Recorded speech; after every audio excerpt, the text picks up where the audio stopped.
छावड़ी तोरा के दिलाई बाओ है गे छौड़ी तोरा के दिलाई बाओ तोरा के दिलाई बाओ तोरा के दिलाई बाओ डीजे मनीष रक्सौल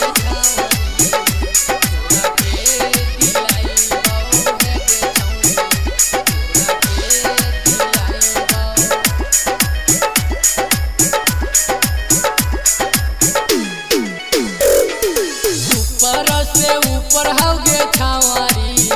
तोहरो बदानमा है गे छौड़ी तोहरो बदानमा ऊपर से ऊपर हौगे छावरी तोहरो बदानमा है गे छौड़ी तोहरो बदानमा आई गेलौ गरमी के दिनमा ई आई गेलौ गरमी के दिनमा लगाइले पाउडरवा है गे छौड़ी लगाइले पाउडरवा लगाइले पाउडरवा लगाइले पाउडरवा डीजे मनीष रक्सौल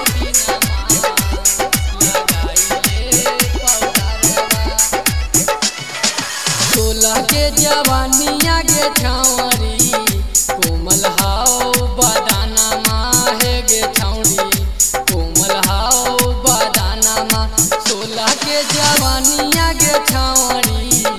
कोमल हाओ बदानमा है गे छौड़ी कोमल हाओ बदानमा लाल पियर सूटवा गे छौरी ई लाल पियर सूटवा गे छौरी तोरा के